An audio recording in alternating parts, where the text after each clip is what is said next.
Attention! The National Weather Service has issued a hurricane warning for the entirety of the National Hockey League. Please stay tuned for further information from the Storm Cellar.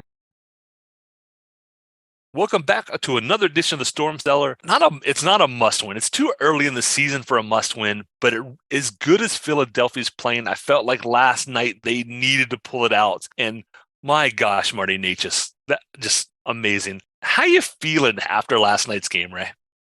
It seems funny to be critical when you're on the right side of the ledger. And I'm very much like a couple of the people that were interviewed after the game.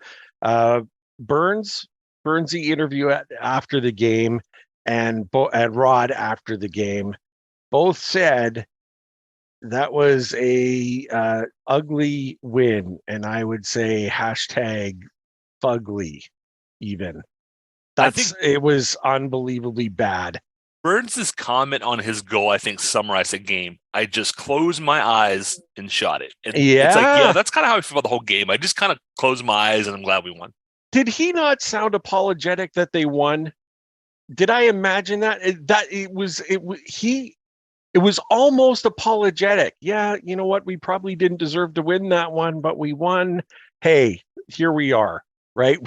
No mercy. It was just like, a little on the apologetic side, and I understood it because, what I'm trying to decide is if it was the Canes just being out of sync and not being that tight, right and tight that we've seen all last season for the most part, and what we kind of expect, or if it was the Flyers playing great hockey under Tortorella and who are buying into what he's going out there, and whether they asserted their will on the Canes. It was tough to say because a little bit of both, right? I mean, the Flyers, I think, have exceeded all expectations to start the year. They sit tied with the Hurricanes atop the Metro, ahead of New York, ahead of Pittsburgh. Matter of fact, all the Metro teams are above 500 except for Columbus. Isn't that something, eh? So you have that aspect, and you know, Twitter being Twitter, where the Hurricanes were up 2-0 and then go down 3-2, and Facebook and Twitter just went ballistic, right? Sure. And what's funny is, okay, we're 8 games in. The Hurricanes are 5-2-1. They got 7 out of 10 points on the road. That Islanders loss was just ugly all the way around. Yeah. But the guys played, that was like the 5th game in like 3 weeks. So they haven't had a chance to get into the rhythm of a season yet, in my opinion. Mm-hmm. And yet they're still sitting on top of the Metro. The only team better than them league-wide is the Bruins, who are off to an 8-1 phenomenal start. I mean, I don't know how they've managed that without Marchand, until, that he's coming back. But, oh, my gosh.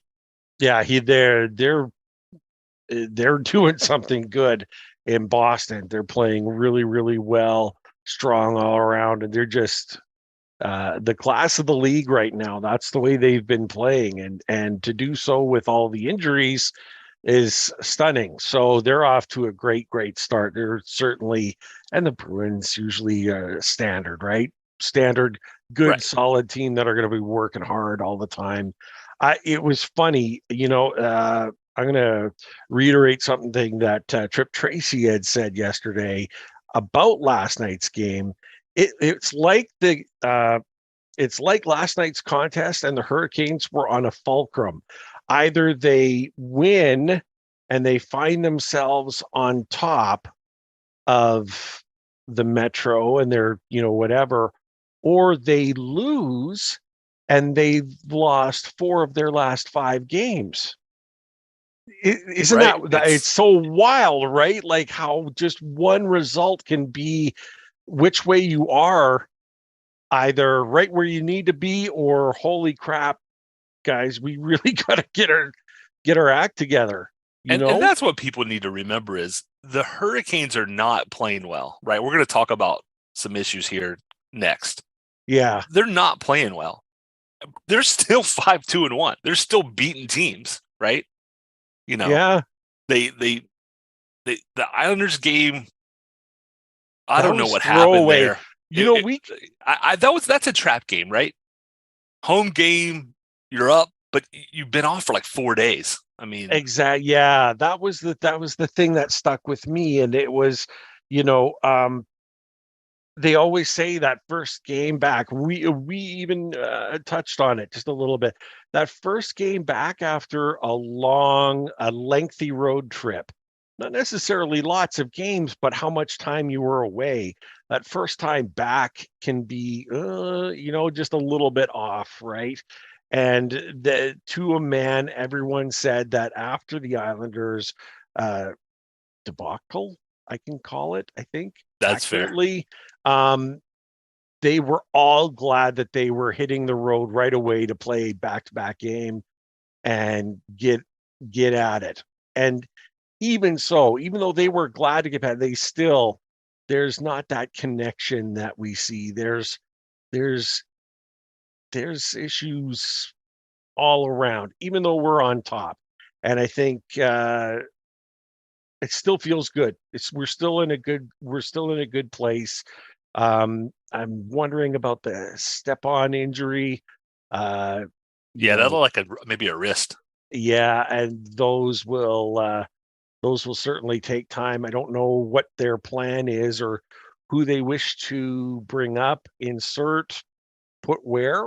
Maybe Maybe maybe it's an Jack opportunity. Drury season. Maybe it is. Maybe it is. Be nice to have him up and have a look, see if he can inject a little bit of life for the players around him, namely uh, Mr. Stastny.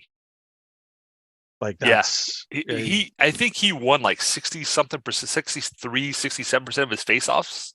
yeah, But outside of that, not seeing a lot going on there, which is yeah, at least exactly. Nason is like, parked in front of the net and quietly racking up the points. So He is. Well, and that's the joy of Rod putting him on the power play because they know he seems to know that's exactly what he likes to do, and he does go to the front of the net.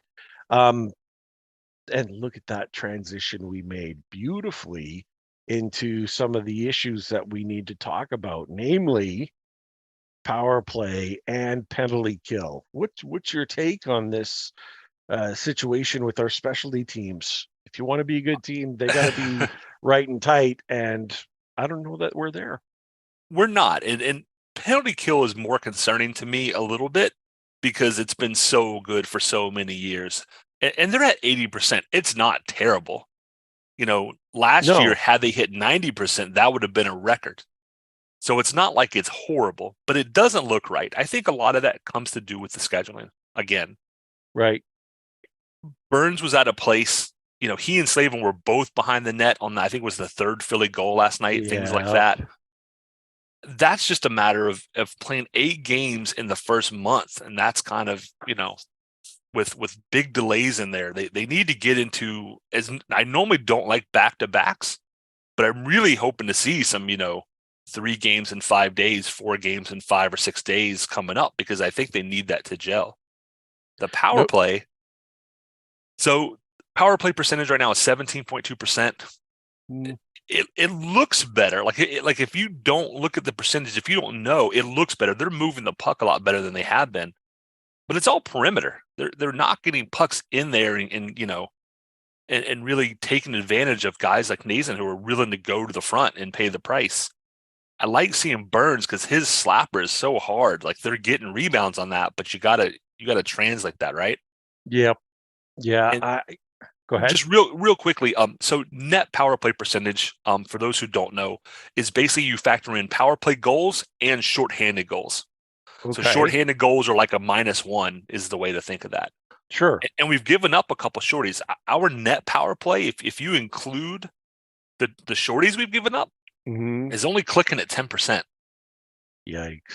That's abysmal. I mean, 17 is bad. I mean, 7. Well, yeah, 7. Yeah, I'm going to say 17 is not good, right? Yeah. To me, once you get below 20, that's starting to look, especially with the 5-on-3 the other night that they couldn't score on. Well, But when you add in shorties and you realize that the power play, it's only really clicking at about 10%, like, holy smokes. yeah, Something has to change. it does. Now, look, the 5-on-3, and you said it, and you're accurate about it. If you can't score on the 5-on-3 in most games, you probably deserve to lose. I mean, that's just. In fairness, it was more like a 5-on-2.5 because one defender didn't have a stick. Yeah, it And was. I don't have a saying for a 5-on-2.5, right? Exactly. Yeah, and I watched it, and it's funny. It was really disappointing, but there was a little bit of hope, and it looked very dangerous, and they had a lot of shots and a lot of opportunities, and the Islanders were just doing a great job with their penalty kill. It's and penalty kill, which is at 100%. By the way, unless they gave up one last night to the Avalanche, I'm not sure, but they were at 100% during that game, and you could see the pressure that they were putting on was fantastic.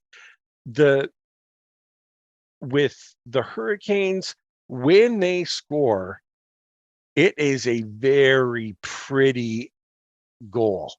The execution that they do, like, so they're just beautiful opportunities and great finishes. They're not There's none of those dirty power play goals on a rebound and stuff. They're like beautiful tic-tac-toe passes. It's just unbelievable, right? So it looks Right. great when it's working, and when it's not, they're just missing the passes and stuff like that. You can still see they're trying to work it all out, and Brad, of course, the number cruncher, he goes out there and fills in beautifully by giving us details. Avs did go 1 for 2 on the power play against the Islanders last night in their 5-4 loss to New York. But so look, the Islanders aren't 100% anymore, but they were giving a perfect example of how to shut down those power plays. You know what I mean? They had, first of all, Sorokin. Why is it to me that Sorokin seems to have the Canes number? He's been difficult for the Canes to score against in the past, and their penalty kill was great, just great pressure. They timed their attacks on the puck handler just beautifully. They didn't get out of position. They didn't get tunnel vision on the puck and vacate certain areas, leaving wide open opportunities. And that's something that the Hurricanes have been doing. I think you could tell that Burnsy and Slavin, they're still trying to figure out what they like to do and how they like to handle certain situations, because, like, as you pointed out earlier, there's been a few times where both defenders go to the back of the net and suddenly it's wide open in the front, and they've been made to pay every time. Every time. It's crazy. So it's something that they need to work out. But and I think, to a man, no one's satisfied with really anything, even though they are where they are, in the standings. I don't think anyone's satisfied. They know they can play a better game, and that's the culture that Rod has created. Yeah. I'm going to throw faceoffs in there too. Last night, 52% for the Flyers, 49, with rounding errors for the Hurricanes. That's been another area where That's something not as good as typically are. I still think it's just too early in the season for these guys to have gelled and to really be clicking on all cylinders. If this goes in, if we see this in another month or so, then I might have some more concerns. But we're seeing some things that are ugly. They're still finding a way to win. And that's probably the best takeaway this early in the season. No question it is. No question it is. Can you win the ugly games? I mean, the fact I just like that they're aware of even though they have the result that they need, that they have to fix the problem, because there are those who might say, as long as we're winning, I don't care. Right? You know what I mean? Right. Like, and at that point, you got to be self-aware and always trying to be better, fix the tiny problems and stuff. Are they playing a perfect game? No, but they are winning and they're doing well. Speaking of doing well, I can't even tell you how glad I am, and that should be it should be the hashtag that stays with this band for a long time. Keep shooting, Martin. Keep shooting, Martine, rather. I should say his name right. Necas. Man, oh man. On We're fire. loving it, right? Oof. He's playing fantastic hockey, and we're getting, I saw him do it again, that back pass to no one and stuff like that still happens. You still see it and you're going, oh, that's Marty. But you know what? When he rescued that game last night with that shot, and he did it beautifully using, I think it was Sandheim who was in front of him. So he even used the defender as a screen, and beautiful release. That release that was bar down. Good Lord. That was gorgeous. Yeah, that was gorgeous to watch. And the mistakes he's making are fewer. And you don't notice him at much because he's scoring almost 1.5 points a game. He's at like 1.38, 1.39. Isn't that great? Which is tremendous, right? He's the Canes' leading scorer by a point over Aho. Mm-hmm. Because he's got 5 goals instead of 4. So man, oh man, Marty Necas has taken all that criticism that was laid at his realistic, like worthwhile, appropriate criticism that was leveled at him last year, and has just decided that, I don't know. I feel like he just woke up in the offseason and is like, I want to be a $10 million guy, a year guy, and that's how he's playing. Yeah, well, he was handed the prove it contract, and he said, "Fine, I will." And good for him. Good for him. I keep doing it, man. He's working hard. He's skating hard, creating opportunities, and some of those shots, they're Right? glorious. They're just glorious. And it's everything that we have said that he has, that we know he has within him, and now he's making it count. You know what so you're a basketball guy. I'm gonna put this right into your wheelhouse, sir. Oh, sweet. Love it. Cross-pollination. Let's have it. When you see it, I don't know if you watch any high school basketball, but high school or college freshman, when you see a 7-foot something college freshman, yep, and you're like, this guy should dominate because he's 7 feet tall. Yeah, but they're growing into their body still, right? Their muscles and mentally have not grown into what they can physically are capable of, and they look gangly and they look awkward and they look all these things. Marty Necas is so fast. It's like being 7 feet tall. He's so quick and his hands are so good. I feel like his brain is needing to catch up with what he's physically capable of, and that's what we're seeing. Right? Yeah, good. Is that a fair analogy? I feel like that's a pretty fair analogy to what we're seeing, because he's a year older, another year under his belt. He's mentally a little more there, right? A little more cognizant and a little better about how the game is played, and he's realizing, last year I can I do it here on the show. My mouth works faster than my brain.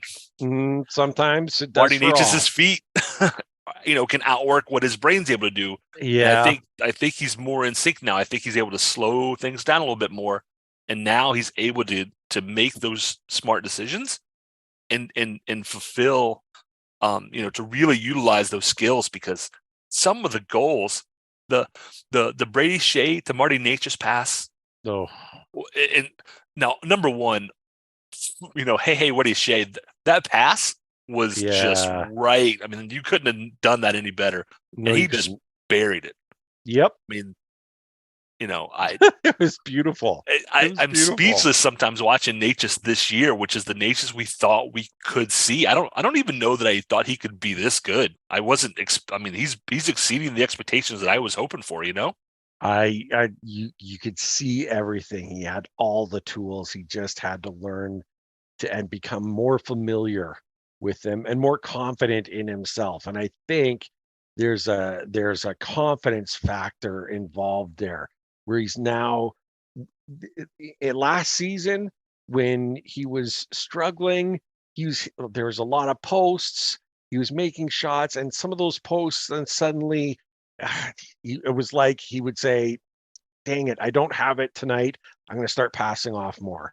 And he would start refusing the great opportunities that he had in light of passing, and that's just something in his head working around and stuff. And that's conjecture, and we're all guessing, of course, what he's thinking. But that's the way it felt Makes when sense. you watched him. Now he's just full of confidence right now, and well, he should be, because all of those talents are coming to fruition. And now, one of the things that I think that we all as fans need to remember, and it's hard to remember, these players that we are cheering so hard for and love so much, I think we can forget how young they are. And with Sure. that youth, they have it's the one thing.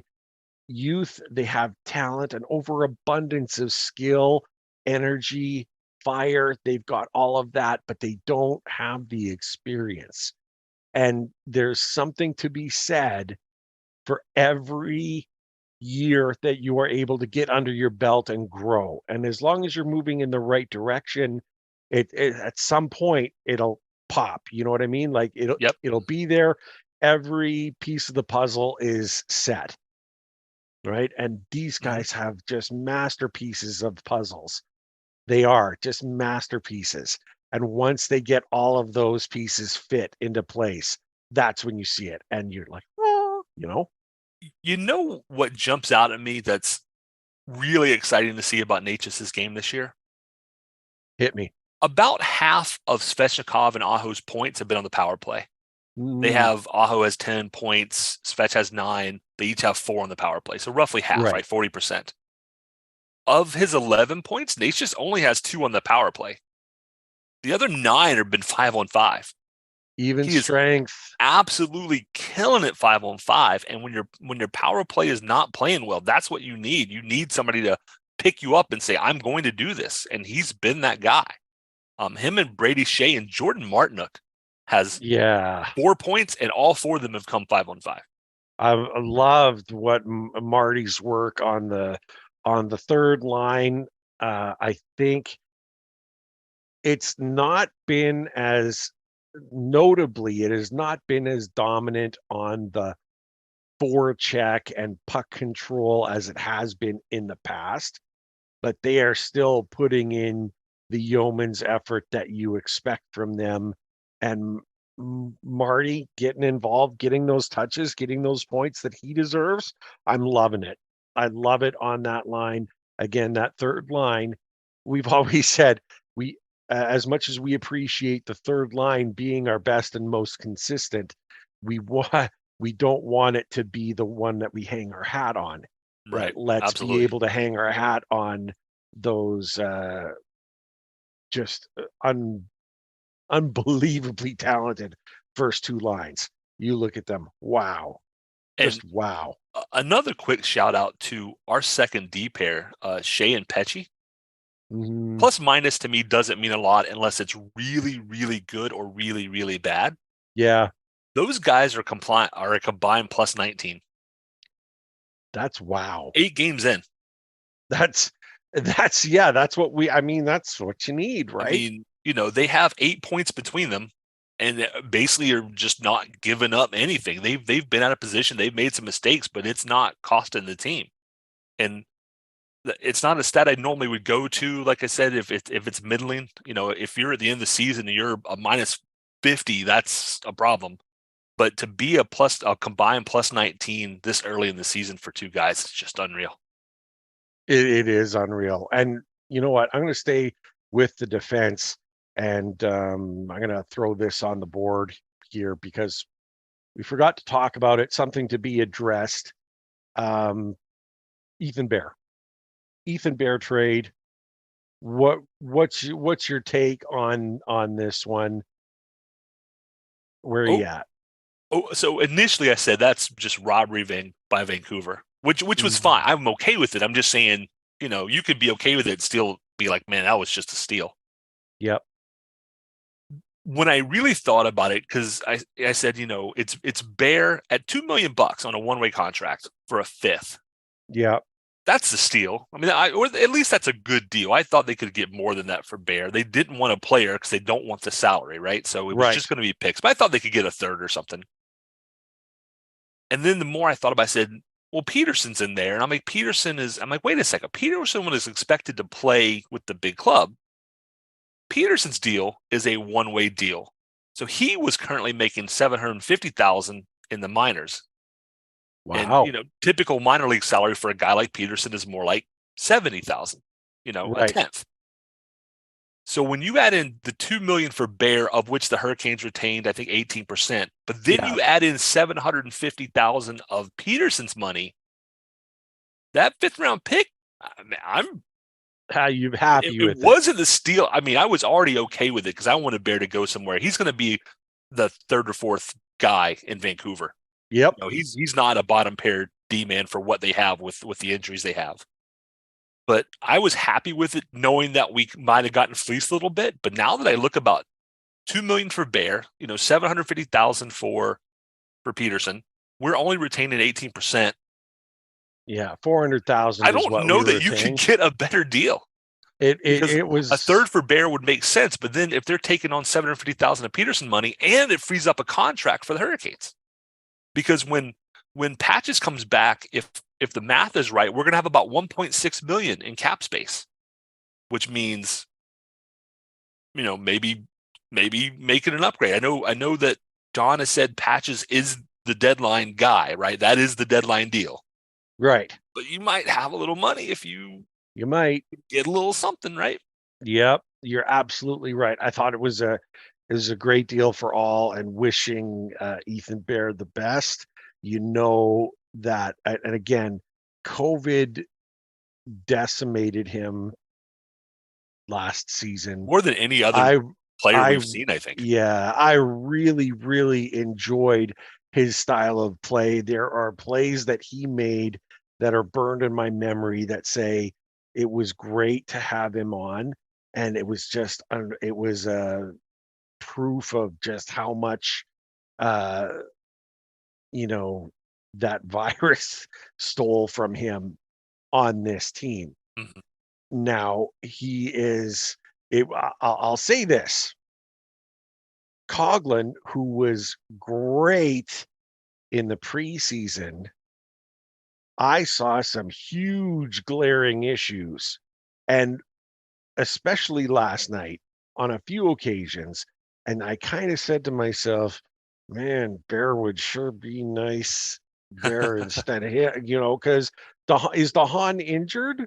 Because there was talk about him, concern about him being on they came on the road or whatever. There was something about him being with the team that was said by Tripp last night. And I was like, I didn't know if DeHaan is hurt or not. It's maybe the reason why Coughlin has been in these last two games, because he has looked out of place. And I said, if DeHaan can't be on the ice, man, Bear would have been nice. You know what I mean? I said that to myself last night. Coughlin, he's getting the little bit of extra time on the power play second unit. He's kind of running it. It hasn't been great. I haven't seen what we saw in the preseason, and what we're seeing now are almost diametrically opposite. Yeah, I'm hoping maybe he's got a tweak or something. Yeah. So we haven't seen DeHaan in a couple of games. Maybe same thing. He's as far as I know, he's not out with an injury, but could just be something's a little sore or what have you. Why not? Yeah, 100%. Here's something else that I'm throwing on there. So again, we'll settle that. Ethan Bear, thank you for your service. Good luck the rest of the way. I want to see Good you luck, do Ethan. well. I 100%. I'm going to throw this on to the board that we didn't discuss about before. That's what preparation is all about here in the Storm Cellar. What do you think of our goaltending tandem? They have not been as good as they were last year, right? Nope. One of the reasons I pushed so hard last year to make a deal and to go for it is because those two were playing so well. Yeah, They could have stolen you a Stanley Cup. they could have. If the power play had done anything at all in the postseason, those Yeah. two guys could have stolen you a Stanley Cup that you maybe truly didn't deserve. And they're not playing bad this year. I don't want to make that impression, but they're playing more like themselves, if that makes sense. Like, I mean, both very, very good, but not excellent. And last year they were in that excellent category most all year. 100%. So Yeah. I still, all the things that I see though, I still come back and go, 8 games in a month is just not a lot of games. And it's not like other teams haven't played as few, right? I mean, the Bruins are 8-1. A couple of teams have played 9. I think a few are playing their 10th today.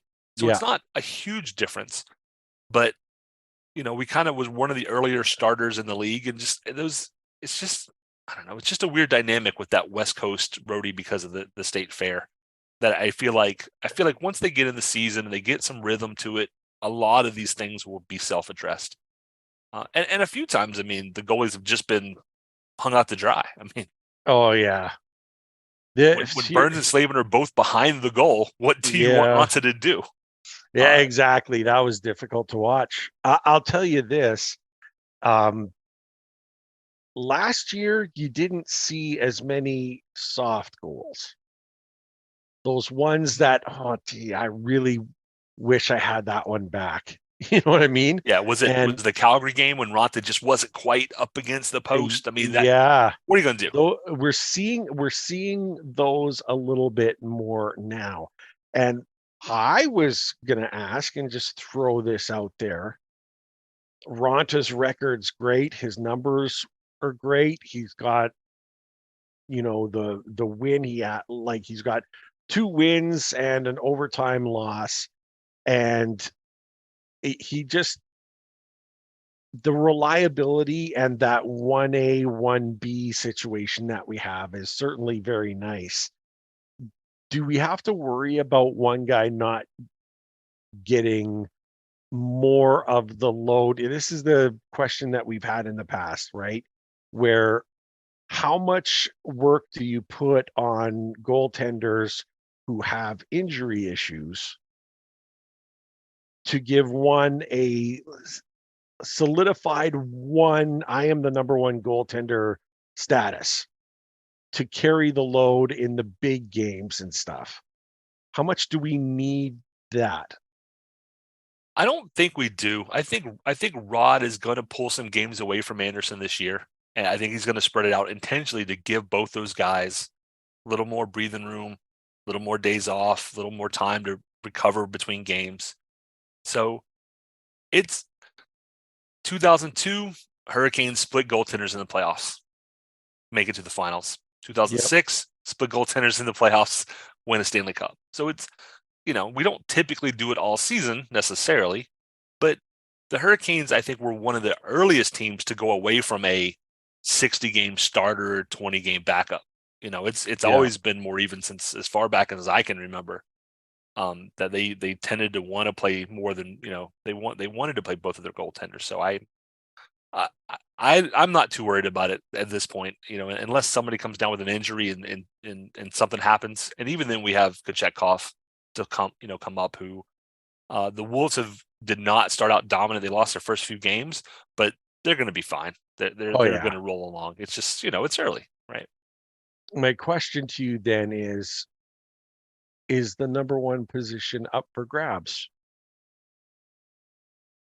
If you ask me, I would say yes. If you ask Rod Brindamore, he would tell you we don't have a number 1 goaltender. Yeah, but you know what I'm saying. You know what I'm saying.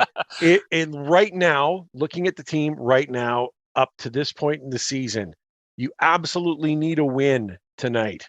Who's your starter? I'm still probably going with Anderson. There you go. And that's it. Would be I would call either guy, but I think ultimately long term, if Anderson can play like he did last year, you are a cup contender. Yeah. And Ronta's going to have to do the same thing. So it's such a hard question. Either one of our guys could start on any number of teams.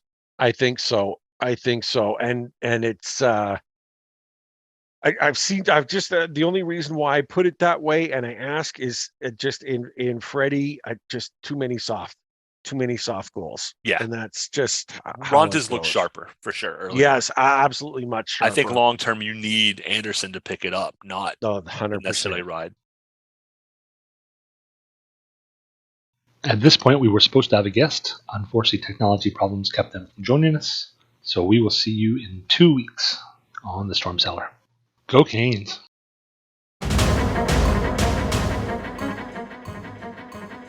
Thank you everyone for tuning in. Ray and I greatly appreciate your support in helping us produce an informative and fun podcast. As always, we'd like to say that we believe hockey is for everyone. Whether you're a Caniac or a bunch of jerks, doesn't matter, as we're just a couple of jerks anyway. We would love to hear your questions, comments, and suggestions. We will do our best to answer anything hockey related. You can reach us via email at stormcellar97@gmail.com. On Twitter, we are at stormcellar97, and on Facebook at facebook.com/stormcellar97.